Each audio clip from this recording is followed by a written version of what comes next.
Hello, hello. Hello. Live. Got Are a we big live? smile on Are my we face. live? Heck Can you yeah. hear me? Yeah. Yeah, loud and clear. What's happening in the My, tendrils of Hexaco? I just noticed every time You tell because me. I only use the laptop for streaming with you guys. Every time I turn it on, everything wants to update, which is why my Oh, quality is goodness. so crap because I got Mhm. everything updating again. It's Damn. on to me. It knows it only has like an hour a week to update everything. That's why there's a lot of stuff, a lot of these bleeps and bloops going on when I speak. Hey Bill Moon Gates Boys, is in your hey area of Hexanair, hey Crypto Truth. What's up, Everybody. you guys? Hex on Air. Thanks for being an admin in the guild group. Two thumbs Yeah, up. thanks, man. You keep the bots out. Everybody, shut up. We also have the CEO in the house. Oh yeah, my bad. Don't make a fool of yourself. So what have you guys been up to? I've been moving my free pile of shit from where it was the day before yesterday to right next to where it was the day before yesterday, and then I give it a few days, and then I switch it back to where it originally was, and I turn the inside to the outside and the outside to the inside. So you kind of So you see need I've three been busy spots? with my no, just two. You have to have three spots for it? No, just two. Just Okay. like I put it where it's supposed to be, and then a day later I put it back to where it originally was, and then And I so go it's like, "Oh, it's decomposting. It's not like it's the coming wife's along orders. nicely. Okay. It's coming along nicely." Now, I had have you like put that inside of the greenhouse too fast, what would have happened? Anything? like uncomposted. You mean Yeah. it would have probably just warmed it up real fast All right. and stank to high heaven. So, facing man, you chose the topic of today, which is chicken tractors, right? Or how to acquire some chickens and Yeah. from start to I don't know where that video went that you posted. I've been following that guy on social. It's really interesting on how we literally make having chickens to be completely part of the whole ecosystem that he's created for himself. So it's really interesting. And since he I think my family now goes about 20 eggs a day. I think it's about time I'm getting chickens because this shit is getting out of hand. Yeah, he said, I want to point out to everybody, he said 20 eggs with two G's, not 20x day. Because I know everybody is into crypto, so we talk a lot about X's, but at this time he actually meant eggs. Yeah, real eggs. And nowadays they are a commodity. My lord. Oh, yeah, yeah. Pretty I get my soon. X's and eggs. Yeah, Yeah. yeah, yeah. I'm trying to talk the missus over to get her permission, and we'll get some chickens as well. I hear That's the what's it called? The is it a is it a race, or what do you call it? Like a breed of chickens that yeah, there's this breed that this one guy has. These chickens, they're really close to me, so they're convenient, but an adult rooster weighs like 6 kilos, so Damn. he's big enough to eat a cat, you know. That's a large cock. They're it's massive. yeah, and they're strong and their beaks and their claws are insane. You Yeah. see the amount of damage those claws can create? Man, it's No, I haven't yet, but I think I'm gonna I'm gonna start keeping. I'm gonna keep cockfights in the backyard or something with the what roosters I've like heard that. from this guy is that he literally uses it to create his own compost. He used the pet of the chickens. They aerate it, they mix it, and he keeps on transporting his coop, let's say 6 feet over, and then the chickens start running over that piece of land that they just shit on.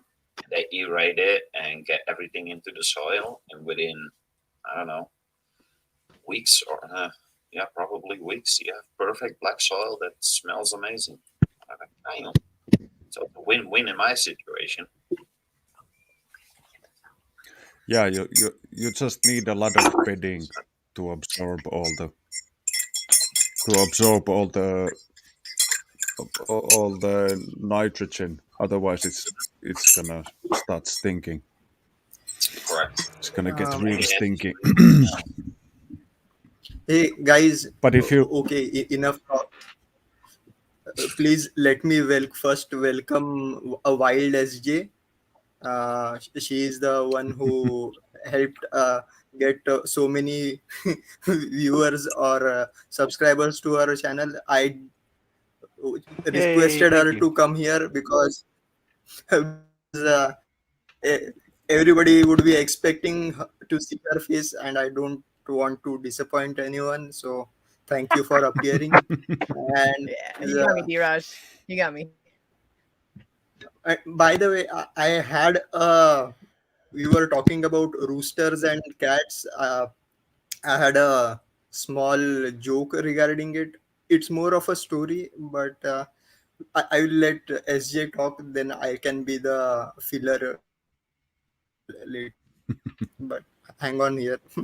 Okay. SJ, what's going on? What's going on, y'all? What's going on? Man, I've been stuck at a mechanic for 3 days. That's what's going on.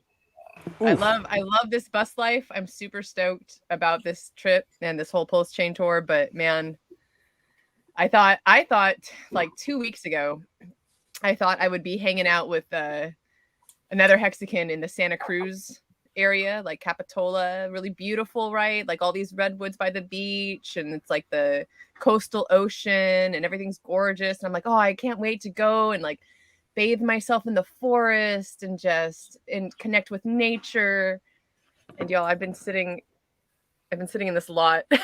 Look at that dude.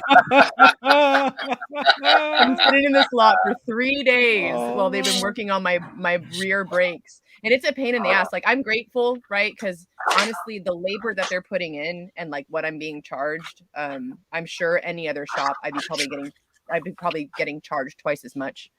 But once this is done, the bus is gonna be like super ready to go. The seals were, because basically what happened is there was a leak, and so the seals were like kind of busted on the brakes, and the pads weren't that great, and then the capitulators something. So like basically all of the shit that has to do with the brakes was all fucked. I'm sorry. Did we cuss on this channel? I don't remember. Yeah. Well, we talk about shit every week. That's true. I think you shit over there, shit over here. Yeah. I was just talking about calipers. Yeah.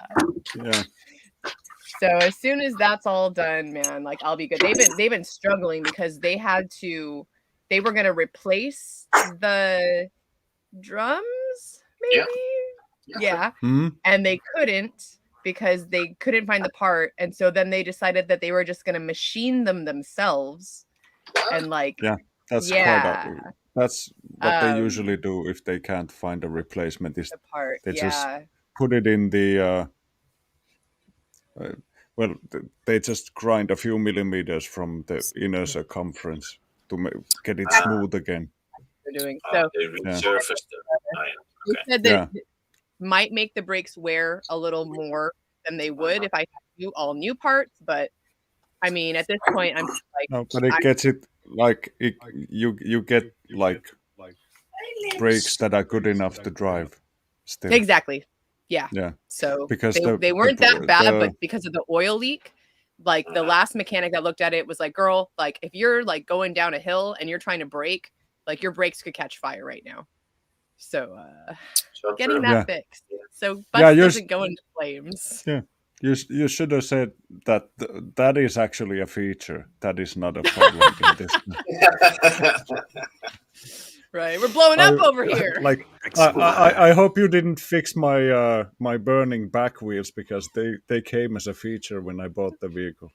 It's part of the buy and burn, Mister. right? Yeah. I drove to Portugal through the mountains and through Spain. You have these exit roads that trucks can take when their brakes blew up. So at the bottom of every steep mountain, you have an exit road with gravel that a truck could take as long. And a lot of trucks take that thing. You would be surprised how many brakes blow up in the mountains. It's and I experienced because that in Montana. And I'll be a driving lot of some trucks mountainous have regions. pneumatic.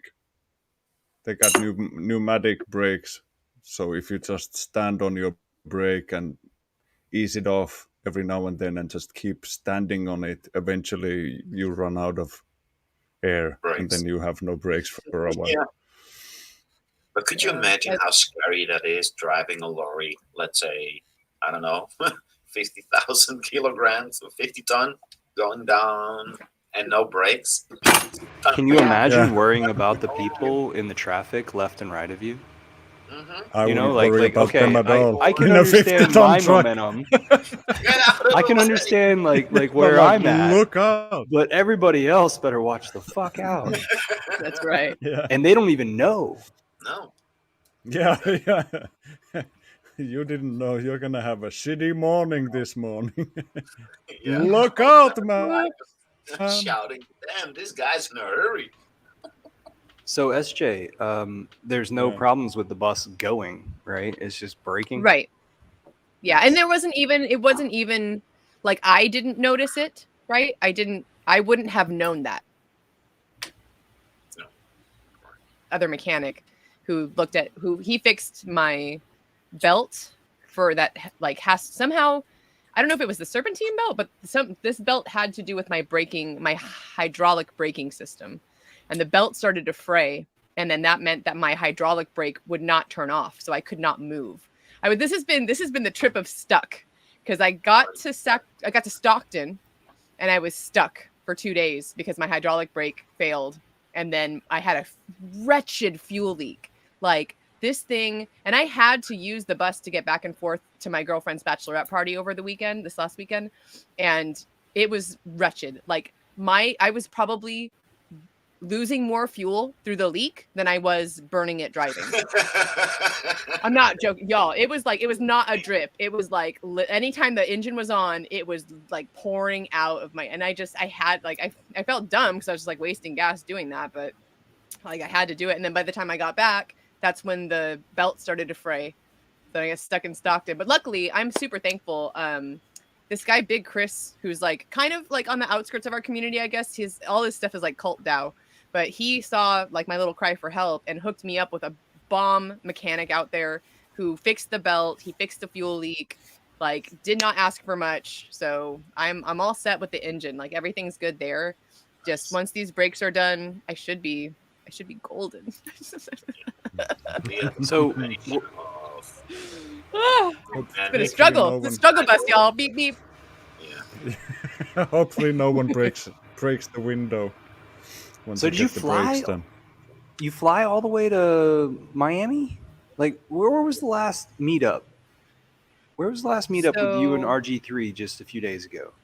That was Dublin, California. Okay, yeah, Dublin. That's why I'm up in this area. Right. Okay. I was thinking you already drove like back and forth across the country. Okay, so no. Earlier today I saw that the next one's up in Portland. Yeah. Is it? Yeah, I'm super excited for that. All right. Yeah, do you just take that Highway 1 up north along the coast, or you stay inland? I would love to, but this bus is not for that. I've done that drive before and it's beautiful, but I would be too sketched out. Yeah. Okay. Yeah, it's pretty windy. It's a beautiful trip, but not in this bus. That's a little worries me. I'm just gonna go up the 5. I'm actually gonna try and hit Mount Shasta. I've never been. And apparently Shasta is like a beautiful magical oasis of sparkly gem magic. So Yeah, I want to go plus a spend little bit bit of time there. aluminum. Yeah. Yeah. Who doesn't like See. a bit of aluminum? The joke aluminium? is that that's a very pure place where we can take samples and recognize, what is being applied by spray. Mm-hmm. Yep. Ah. Yep. So yeah. So once I get back, this weekend's gonna be a little crazy. The bachelorette party that I went to, the wedding is this weekend, so I got to fly in and out of LA, and then once I'm back from LA, hopefully everything's golden. I got excellent choice here with me. He's been such a he knows mechanics as well. Like he was never a mechanic, but he did some of that work. So he's been like really looking out for me, like making sure these guys are doing what they say they're doing, and and like they were also recommended to me by another Hexagon in this area. So like doing a great job. But Excellent Choice is going to do a little bit more work in the bus while I'm gone.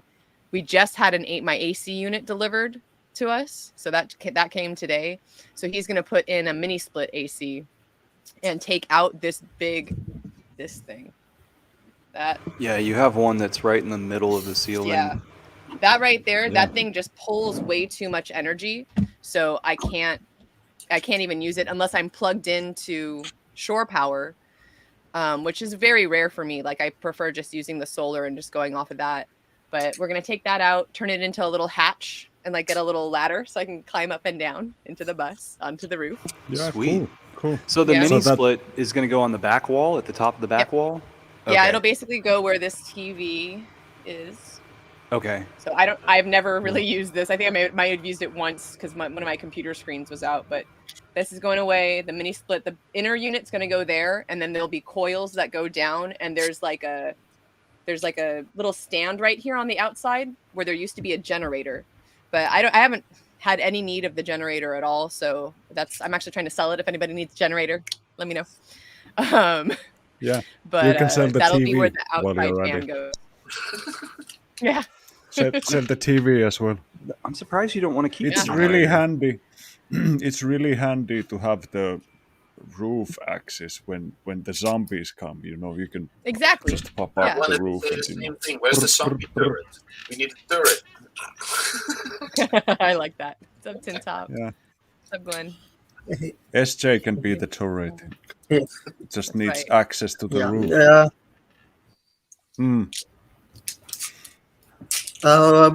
If we have talked enough about the bus, I had a small story to share. I call it the modern day Aesop fables. It's about a cat and a rooster. So listen up, children. Actually, there is a jungle in which a cat and a rooster are very good friends. They are they are what you call buddies. They are roaming around the jungle, and they realize there is a stream that flows through the jungle, splitting the jungle into two.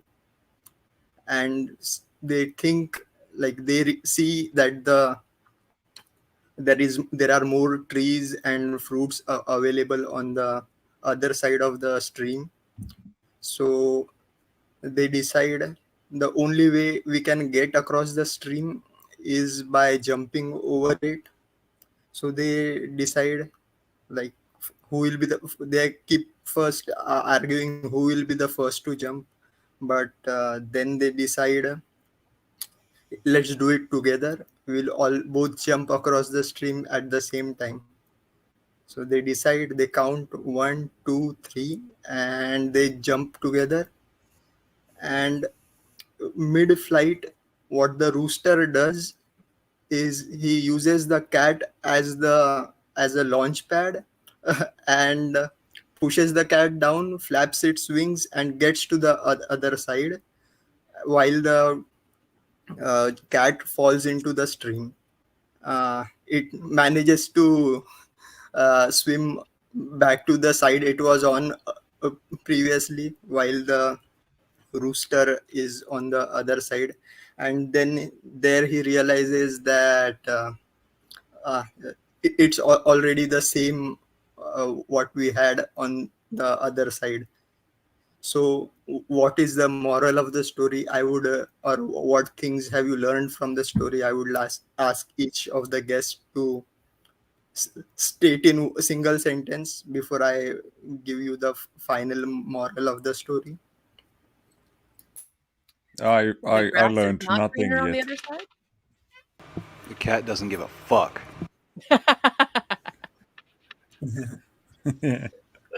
I don't know. Man. No. No clue. So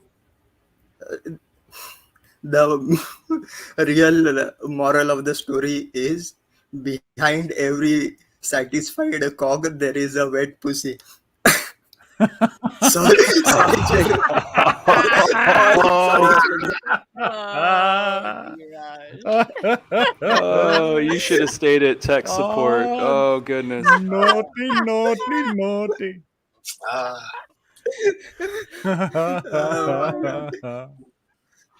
But Glad to know we're on the let's same pace. Eat like, yellow snow. Don't eat yellow snow. okay, it's fun, like, Good one. because I hope everybody enjoyed the joke. We have so much negativity in the community right now. I guess every bit helps. Uh, and before we go to the real topic, I think Facing Reality has much more in-depth views about how to or experience regarding growing chicken. But a small side note, we had uh, um, one of great proponent of regenerative agriculture pass away last week, David Brandt. If you don't know who he is, everybody will remember him from the meme. It's not much, but it's honest work. You Oh, I forgot to bring it up, but hey, condolences to him and his family. But life goes on. I will give the mic to Facing Reality, and we'll go ahead. So, what are the few beginner tips you would like to give to starting with chickens or roosters? To be honest, I have no idea. That's why I brought it up to this show so we could all argue about it. It's just because it's the first thing I want to do as soon as I arrive in Portugal. What I got from this guy is it's a great source of food, of course, and we already eat a lot of eggs. And the way he set everything up, it's like almost a factory. And every stage actually has multiple purposes instead of just doing one thing. So the way he all set it up is it rejuvenates his soil and gives his chickens free reign. It's just, interesting concept to have. Normally we're used just to have chickens in the corner of a coop, and that's it, and you got to clean it every time, and it's one big shithole. And he used it in a sort of way that it cleans itself and it generates good soil to grow in, and it's just a recurring cycle. So it's really interesting. Is this anything like the paddock system? Yeah, I think so. Yeah, sounds like a covered paddock. Like moving the coop. Yeah. Yeah, it's like you have like four. You have air. a grid. Yeah, exactly. Lot, yeah. And then you keep moving. Like you move your chickens onto one lot, and then you put, I forget what it is. It's like chickens, pigs, and something else, and you are supposed to rotate each flock, right, through those systems. I have experience with chickens. I had a chicken trailer, and we did a little bit of that on one of the farms that I worked on, and they're great. Chickens are awesome, man. Like they all have their own little personalities. Like they do. They're real sweet. I've done both egg laying hens, and then I also raised meat birds, and that was that was kind of weird because the meat birds, the broilers is what they're called. It's like a certain breed, right? They're bred to be meat birds. And that was actually really sad for me. It was really hard to do that because the way that they're bred, like they're bred to gain weight and, you know, get meat on their bones and stuff like that. And so even though we free ranged these birds and like fed them well and everything and took really good care of them, just their genetic makeup, because of the way that they're because most of these birds are going to factory farms, you know, and they just sit in their coop and they're food all day. Yeah. And they just sit there, you know. Well, even the birds that we had that were free range and, you know, again, taken really great care of, they had problems walking, and like a lot of them had like bent and crooked feet and like health issues and things like that. I was just like, man, like this is like, if they're having such a hard time in a free range environment, you know, like it breaks my heart to think about these factory farms where they're just stuck there and force fed. But yeah, it's rewarding for sure. Like it's they're a thing, them birds.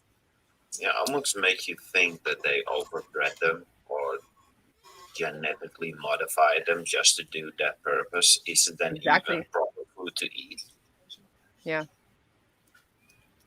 I don't trust anything nowadays anymore. I've had eggs that I thought doesn't even look like an egg.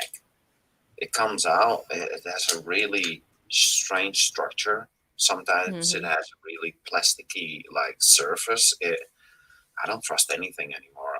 From now on, I'm going to create everything my own. Yep. Yeah, and sometimes if they feed fish flour to the birds, the eggs have a fishy taste to them. No, thank you. It's pretty nasty. No more fishy eggs. About, the laying chickens, they got same as the meat chickens, different feed, different things, and they stopped laying eggs. And all of a sudden they changed food again to normal organic food, and they got 4 or 5 eggs a day. And it's like, the first time I saw it, I thought, yeah. But then it slowly started trickling in from multiple corners of the world where they said exactly the same thing.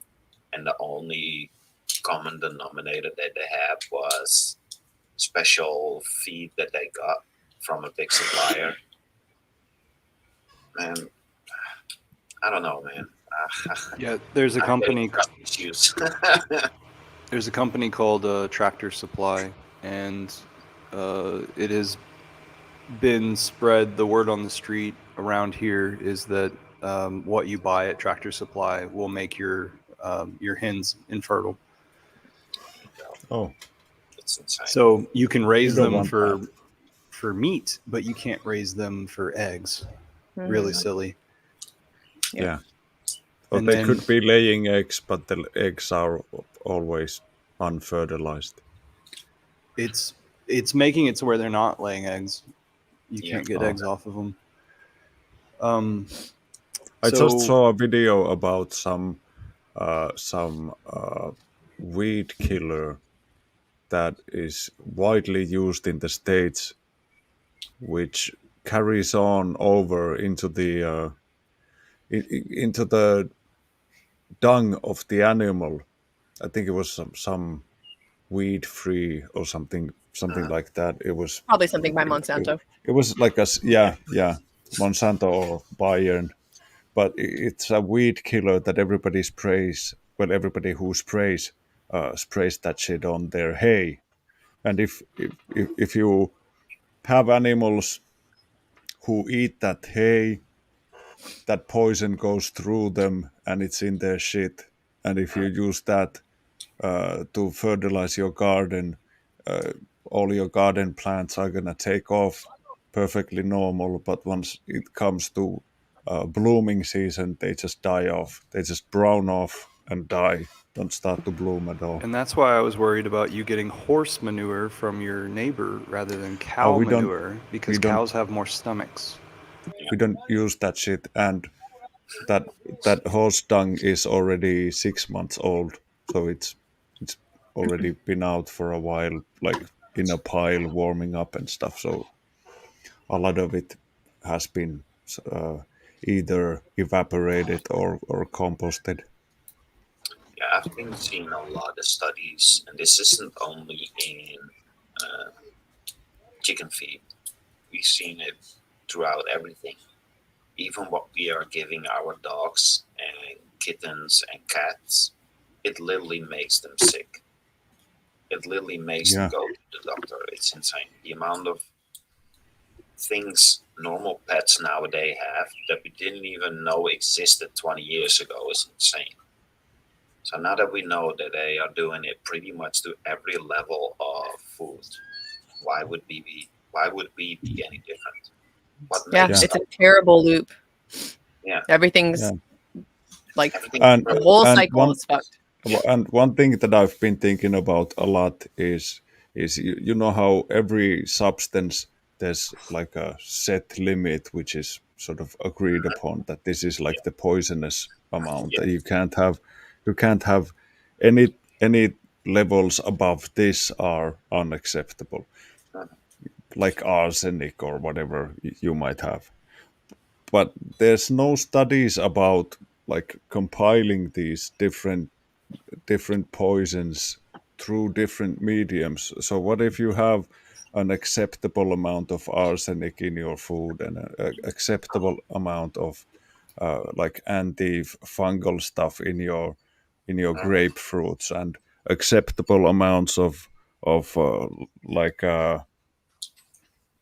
estrogen in your soy milk and acceptable amounts of aluminum in your deodorant and like Unacceptable. unacceptable, but still It is. yeah, once that stuff starts to pile on top of each other and all of a sudden you have a huge cocktail of poisons within yep, acceptable terms, and none of them by themselves are like deadly amounts, but yeah. put them all together and it's bound to have some kind of an effect on. The even worst thing that I found out recently, and that all started off with the whole discussion surrounding not using metal objects to do your gardening, but using bronze and copper instead. So I went through that whole rabbit hole and how our past deal with everything that we used for food. So just over 100 years ago, just prior to the First World War, we, we primarily used copper and silver and mercury. Come to find out that copper is by nature antibacterial, silver is by nature antibacterial. That's why we have silverware. You don't have to clean it. There's a reason why we have silverware. It's antibacterial. And mercury, what is supposedly the most volatile or harmful metal to the human body, it's actually the opposite. Funny how that works. How they Yeah. ridicule everything that solves an issue that shouldn't be an issue in the first place. But so they create all these toxins and they take everything that we were used to using in our culture and heritage, took that away, so we have no defense whatsoever. Everything is gone. And the only thing we had to do is just cook in a copper pan, and all the bacteria is gone, and use silverware. That's how we used to sterilize water. Put it in a copper pan with silver in it. And you would sterilize the water and you could drink it. Very interesting. Yeah. I've got a copper pan that I got from the Goodwill, which is the local place. Well, it's a place in the States where a lot of people take their unwanted things to be resold. Mhm. It's, in my opinion, the philosophy of that is a huge trap because constantly people with low amounts of expendable income go and buy other people's crap and they think they can do something with it and they can't. Yeah. Or maybe they buy a piece of clothing and that clothing is infected with a skin situation, and then Ugh. the person who gets that doesn't clean it well enough, and then they adopt the skin situation. Disgusting. But I bought this. I was just going around looking for iron skillets in order to take them up to Montana, maybe like 5 years ago, and so that each one of the boots at their different place inside of Ant Village there on Wheaton's property, so that they could all have iron skillets. Well, I thinking that I could do something with this copper, just went ahead and bought the copper pan that I still have no use for, but I use it like right now. I'm just doing experiments of it holding water outside my door to see if the birds use it, and the birds don't use it, and the mosquitoes don't use it, and so I'm trying to figure out like what would be a good purpose of copper holding water, like a bird bath. I don't know. Yeah, why would you use it in a bird bath if there's birds no don't water wanna use available it? on my property because I don't have a pond. I don't have another bird bath or anything. So I want to make water available. Yeah. But I'm seeing that it stays clean and clear. Yep. Oh, that's interesting. Yeah. That's very interesting.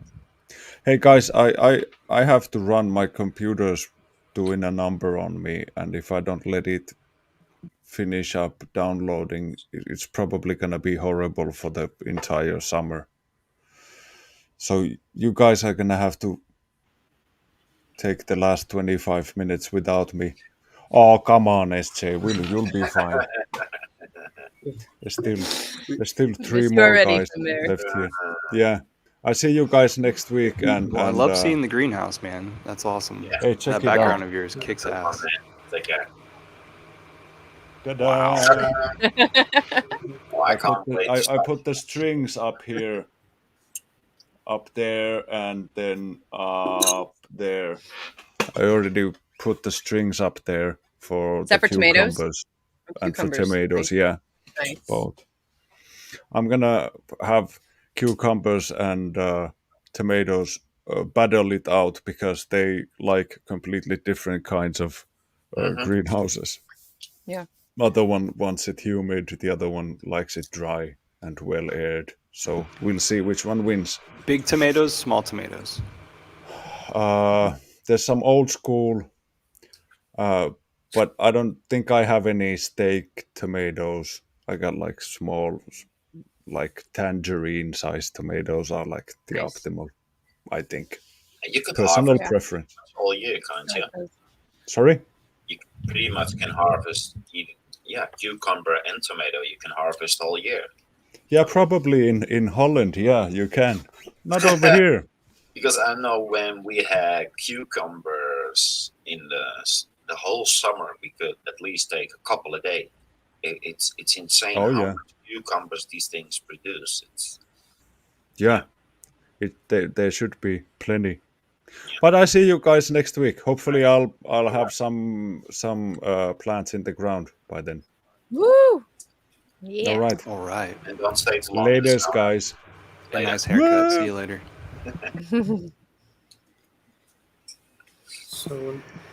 So I think that chicken tractors, like the philosophy to it is protection over the top, but yet have it to where it's lightweight enough to move around. Yeah. And so, you could paddock and pin things off, keep them in a certain area, or you could have it to where they never leave the tractor. The tractor is actually this large thing that's the size of a trailer, right? And you're just moving it around. And then so you'll want the protection over the top because larger predator birds will be able to just swoop down and grab them. And you could lose a lot of chickens from that.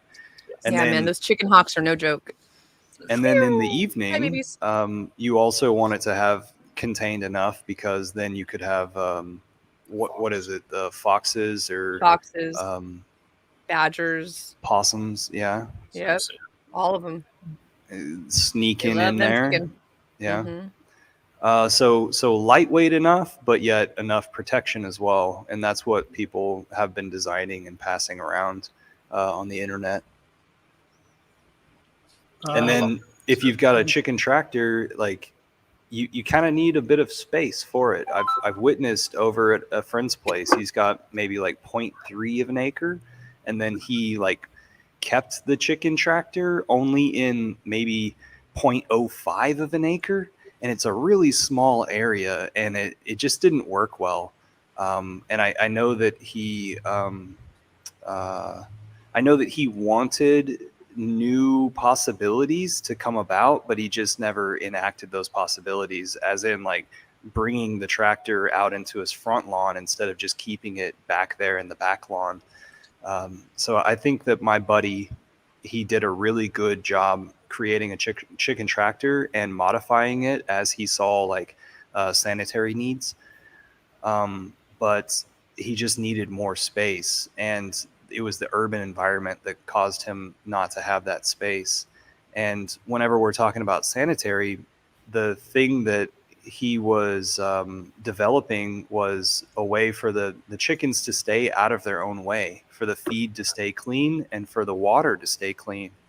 And so, like Facing Reality was talking about earlier, the concept of keeping the area clean, and how this Justin Rhodes, he went, that was the video that's in the Telegram chat right now. Yeah. He went into a long description, or making sure that everybody understood that whenever it was that the chickens approached their feed or their water, they were on a grid, they were on a metal a metal grid of some sort, so that the dirt and mess and poop could fall through, instead of having the possibility of staying on that surface and then getting kicked up into the water.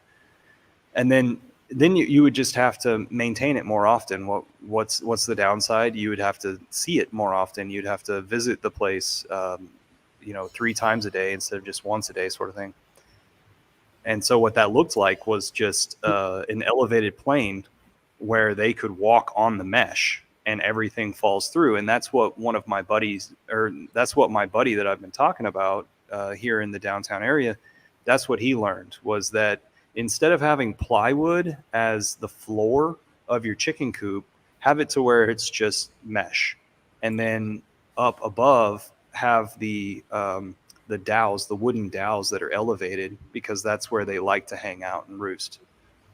Roost? I don't think roost is the right word. That's where they'll hang out at night. That's and then right. In the boxes is where they go and lay those eggs for you. You didn't notice how nice and clean and organized his whole system was from beginning to end. There was nothing was out of order. There was nothing that shouldn't be there, and everything was really thought through. And when you go back into his videos, they go years back.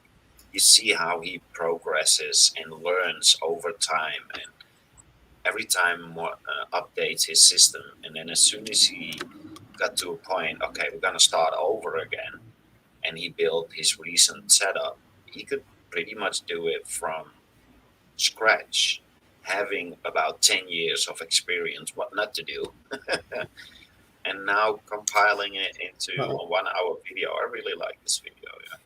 Really Justin cool. Rhodes has been active in the American permaculture movement for a while. He's got a lot of connections, a lot of content out there. Yeah, I just like his style. He's so down to earth. The whole family is really, how do you say, likable, or when you find yourself in somebody else's thing. Yeah, I really like the guy. Some of them are so, I don't know, staged, but for him everything looks natural. He just goes with the flow, tells you what is important, what not is, but if it isn't important, he won't even say anything about it. That's what I like about that guy. Yeah. But the thing is, that video is for like industrial scale or homestead scale having poultry. It's almost a poultry farm. For a suburban culture, you don't need all those things. Actually, when in a comedic language, I say like in childhood when I was small, we used to have chicken in our compound. Like our neighbors had chicken. They didn't have to maintain anything. Like I think chicken are territorial. Like they move around, but they are still confined to a certain area. It's and if you don't have many predators around, then you don't have to worry about them. They usually come back to their nesting place, and you can have just a small box with a hay, and they will come and lay their eggs there. That's what we used to have. And we used to feed them table scraps. So waste disposal as well reduces waste.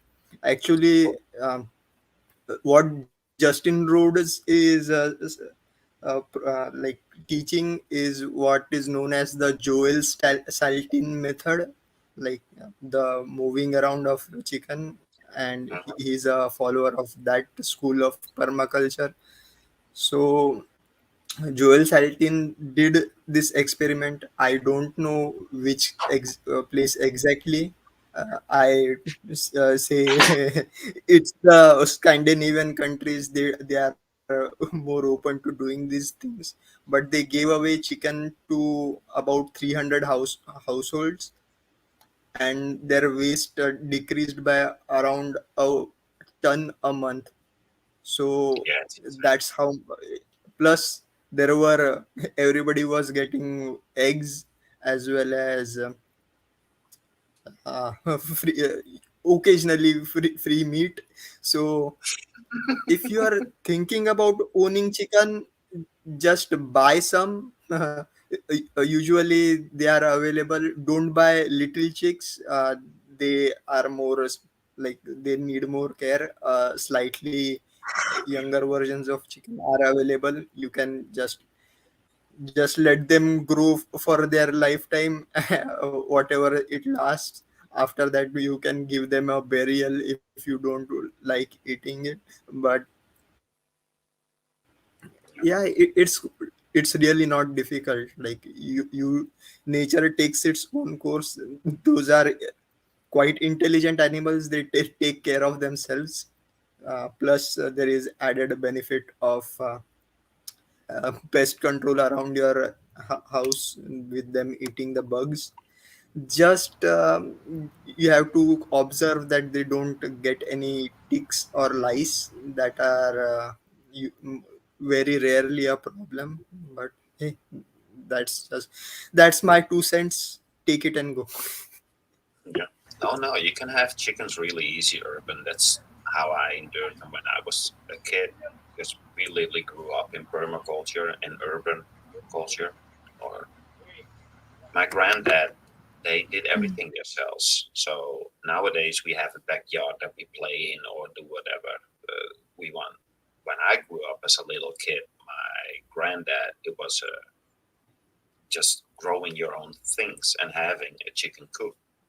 And the way they had set it up, it was just like a doghouse, but what you said with the wooden dowels, and the bottom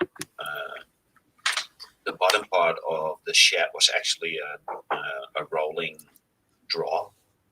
So they only had to take out the draw, clean it up, put some new hay in it, and put it back. So it's almost no maintenance whatsoever. But since we are in permaculture, I thought getting the most amount of energy out of something and usability out of something, instead of you having to put your time and energy into cleaning something, why not use it for your benefit and let them aerate and do the proper maintenance to your soil while we're at it. Yeah, I want to also point out. Oh, go ahead. We'll answer this question first. Sorry, can I? So yeah, so one of the simplest thing like we did it in our like native place where there were not coyotes, but there are wild cats which prowl. But usually if you have a fence, you can clip the wings of the hens so that they cannot fly very high, so they are grounded. Some like, and it's usually you aren't even cutting the skin part. It's just the feathers, you trim them so they can't fly higher, so they are confined to the area. uh, and I consider it humane. Like instead of dying of by being killed by a coyote, you fly less. It's good for you. Plus, it also like saves a lot of their energy. So that is one of the solutions. Other solution is what Markeveli tells: just hunt the coyotes with a hatchet. Okay, sorry, Wild SJ, please continue. No, that's all good. That in fact, what you said about clipping the wings made me think of these birds even more. But have any of you ever worked with guinea hen? Guineas are great because they are similar to chickens. They will fly off though, so you do have to clip them because they're a little less territorial. Like they'll want to wander a little bit more, but they stay in their pack. And the reason one of the farms I was at had guineas is because whereas chickens will actually get into your crops, right? So it kind of depends on what kind of farm you've got and what you're looking at growing and what you're looking at your purpose is for the chickens. But if you have a garden and you're wanting pest control for your garden, it's actually a little bit better to go with a guinea hen because the guineas will not go for the crops. They're not going to eat the cucumbers or the tomatoes or anything like that. They solely live off of the bugs. So that's another like, and I believe they I mean, they obviously they lay eggs. I just don't know. I don't know if I've ever had guinea egg, but I think you can do that too. But they're really cool birds. They're really beautiful. They're all like spotted and feathered. And I actually had there's different colors of them. Most normally you'll see these like black and white guinea. There's also gray and white ones. And then there's this color called lavender. And they're this beautiful, like grayish purple guinea hen. So yeah, if especially if you're looking for pest control in a garden, I highly recommend looking into guinea fowl. Like they run in a pack, so you got to buy, got to get a few of them so they're not lonely. But yeah, that's another option. If you don't want eggs, I mean, if you don't want chicken eggs, I'm not sure. I should look up guinea egg. Can you eat guinea eggs? Find out. Guinea hen. For the eggs. Right? Yeah. So they're slightly smaller than chicken eggs, but you can substitute 2 guinea eggs for 1 large chicken egg when you're cooking. So yeah, edible eggs. Fine by me. I like the lavender idea. While we are at, you can also try quail. Yeah, true. Yeah, But little baby eggs. You need 20 eggs of those to match a chicken egg. I'm gonna mute. It's loud here. They're doing bus stuff. So Garten over here in the chat has all sorts of predators in his area: coyotes, owls, hawks. Duncan asks, what about just higher fences and leave the chickens alone? Yeah, we talked about that, like a large piece of property and just have 3 chickens on and off your front porch. The only problem is they'll shit on your front porch. Mm-hmm. Besides that, everything's good. So in all of these instances, it's like, what'd you have last night for dinner? That was a circumstance of last night and everything that happened before it. And then what are you going to have tomorrow? It's all a circumstance of what works. So try it, guys. Yeah, you go with the flow. What suits best for you. And it's like you said, I've heard a lot about the free reign, and that was the main argument. Free reign is perfect, but you got to clean everything, like literally everything. So you can have free reign and still have them confined within some sort of space. and give them free reign. Okay, so some of us have seen images of the property that you purchased in Portugal, right? Yes. Portugal. Okay. So, what is your plan going forward? Facing. The first thing I want to do is the chickens, but since I was only there for 3 days, and the majority of the time was spent arranging everything, I didn't have any chance to explore the land or do some measurements or everything. So everything is going to be completely new. So as soon as I arrive there, the first thing we're going to do is mow everything. So I have a clear sight of what I actually have and how much height difference there is. Do we need to create patios, levels? Because it's pretty much a mountain. So I got to figure that all out. So how many terraces do you have? You've got like 2? I think I'm not really sure. How are you going to start with the chickens? What's your idea? My idea is to walk to the neighbor that already has them in a whole system in a coop. So that will be my first approach. And that's one of the. I'm so blessed in this situation because this wasn't planned at all. And this property this house actually just came on my path by coincidence. And I went for it, looked at it. Yeah, something that I would like. It wasn't expensive. So I pretty much went for it pretty much blind. And then I drove to Portugal and it's freaking amazing. It's a really small village. It's only about 10 or 12 houses, 30 people living there.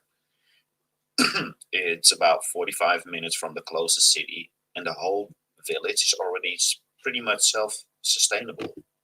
I couldn't wish a better place for myself to drop into and learn this all because they were already self-sustainable. They had goats, chicken, cows.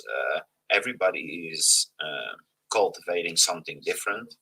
We majorly want to focus on fruits because I only eat meat and fruits, so that was the easiest thing for me to go cultivate there.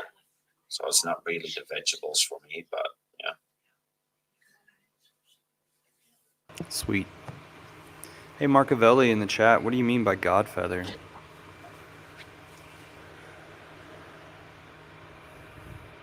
Our Indian tech guy has dropped off or something. And that's also the reason why I want to start off with your dehydrator. Because you eat a lot of fruit and you're going to create an orchard? Yes, because there's going to be way more fruit that I could ever eat.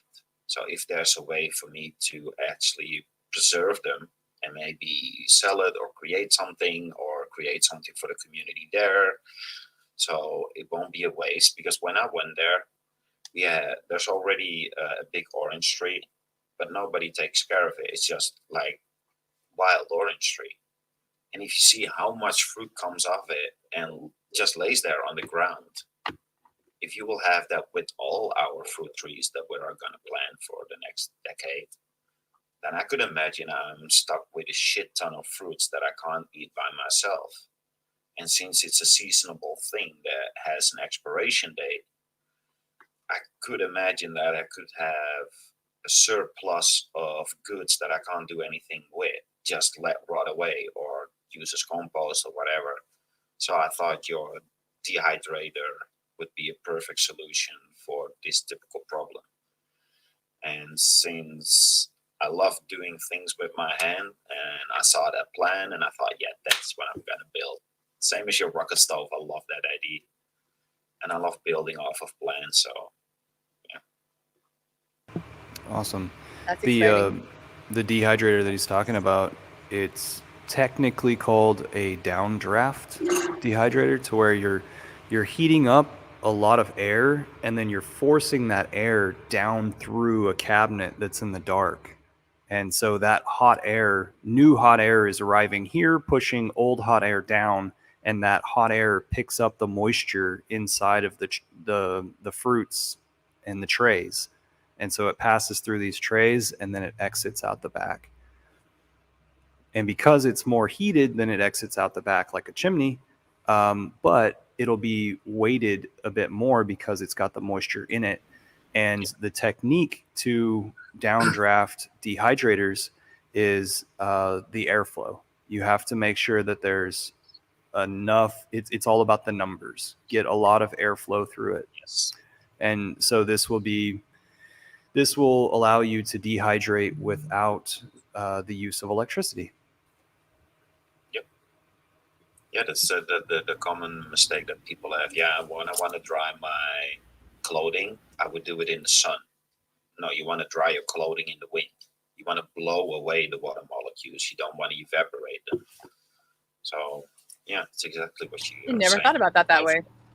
Yeah, you want as much airflow as you can have. And yeah, we're going to freeze dry them as well, what Carden is saying, and make jams and everything, but if you see how much you can produce, and if there's only one family eating from it, if you have so much surplus, you can't comprehend how much that is. We did small urban here, just in our alleyway, and we had tomatoes and paprikas, we have cucumbers, and if you see how much comes off these things, just a couple of plants, when I have this whole space to cultivate, the amount of produce that we're gonna have and surplus of it, it almost feels like a waste not doing anything with it. So I want to have as much avenues as I can to actually have no waste. That's the goal. As less waste as possible. Is there a plot open next to where you bought? Neighbor?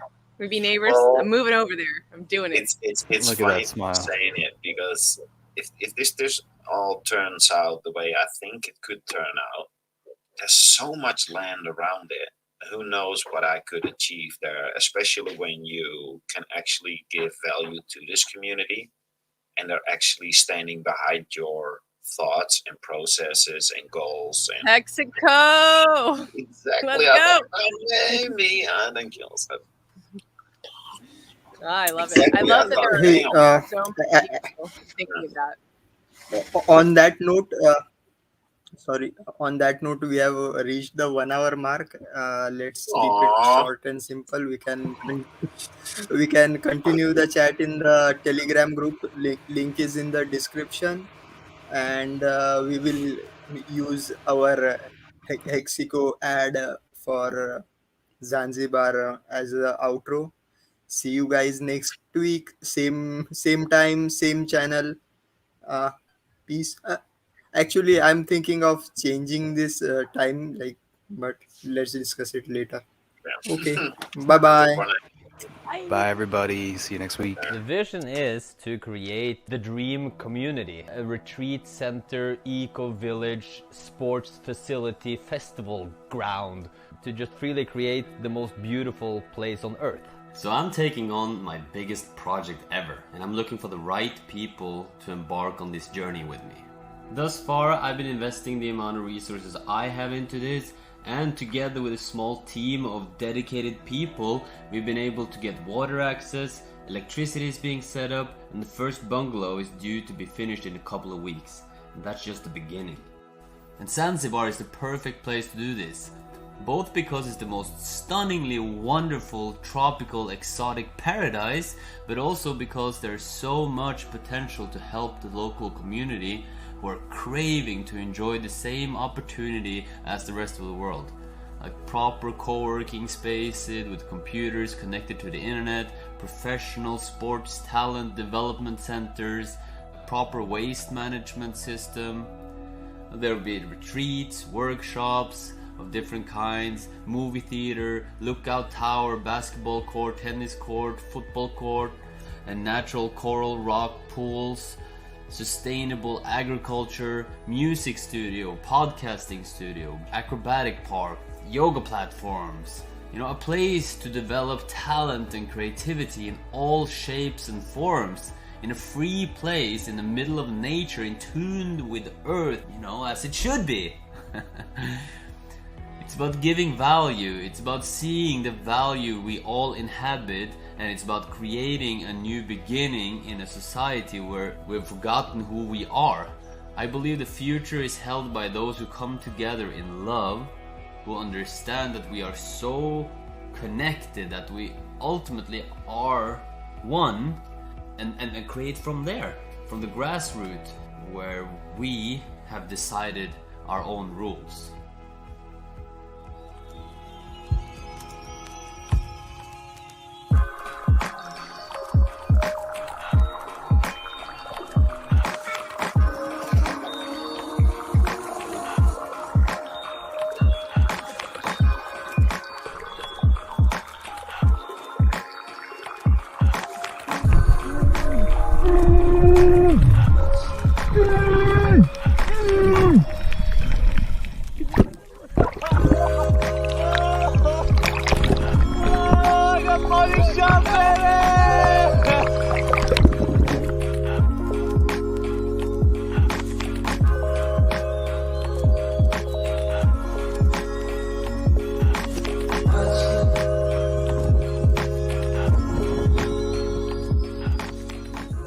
The vision is to create the dream community,